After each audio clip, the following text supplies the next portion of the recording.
Welcome back everyone to another how-to. In today's video I will discuss the stiff leg deadlift, how to perform the movement, primary and secondary muscle groups at targets, and things to be mindful of during your sets. The setup for the stiff leg deadlift is very similar to the conventional deadlift with a few key differences that completely changes the muscle groups affected. Feet placement will be different for everyone. A good starting place is to set your feet at about shoulder width and play around with the angle of your feet. Some may place their feet straight out ahead, and some, like myself, may rotate their ankles to point their toes out a few degrees, just to have a little more of a solid base. Another variable that will change depending on the person is the distance you place yourself to the bar. I typically like to stand right up against the bar, compared to a conventional deadlift when I sit back about an inch or two away. Again, play around with foot placement and radius to the bar to find what suits you the best.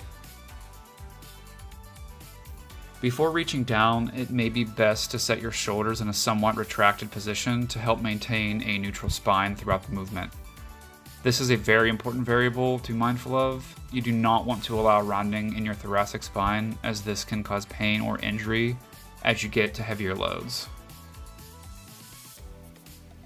When reaching down to the bar, the knees must maintain a slight bend, anywhere from 10 to 25 degrees depending on your posterior chain flexibility. This is a hip hinge movement, so maintaining knee position is important to get that stretch in the hamstrings and glutes.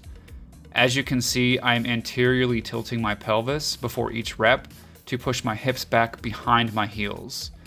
This is one of the biggest differences between the stiff leg dead and the conventional deadlift. You may touch the ground with the weight on each rep if you have the flexibility to do so. However, I would caution you on this. If you are unfamiliar with this movement, it would be best to lengthen the hamstrings until you feel a decent stretch, then reverse the movement. You can see that I stop around mid-shin or a little bit lower. I have great hamstring flexibility, however, I get the most out of the movement at mid-shin because I am not over-lengthening the muscle and losing force production in the process.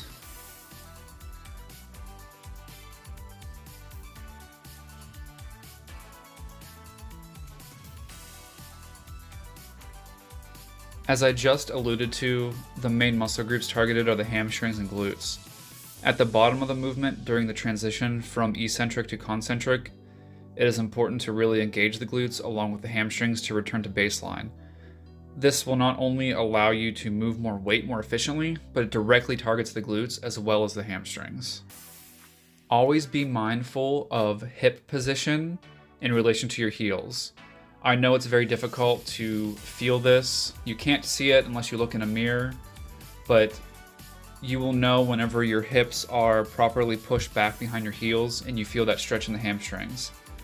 It's hard to tell in the video, but at the very bottom, I am purposefully and forcefully flexing my glutes to help change direction on the movement. The back and shoulder girdle are major factors in maintaining posture throughout the movement.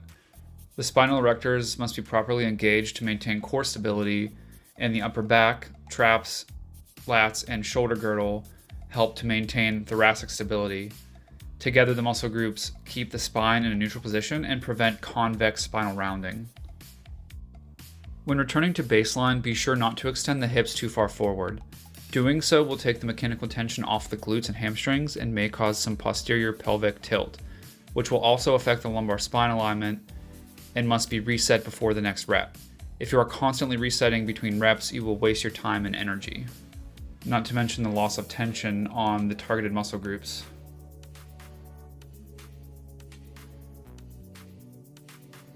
Another way to perform the stiff leg deadlift is to allow the weight to touch the ground and pause for about 2 to 3 seconds for a dead stop. Like I said a few moments ago, it may be easy if you can reach the ground without overstretching. However, if you cannot, you can utilize risers to keep the weight 1 to 2 inches from the floor, or however high you need it to be, to allow you to get to a dead stop and then pick up for a somewhat more challenging lift.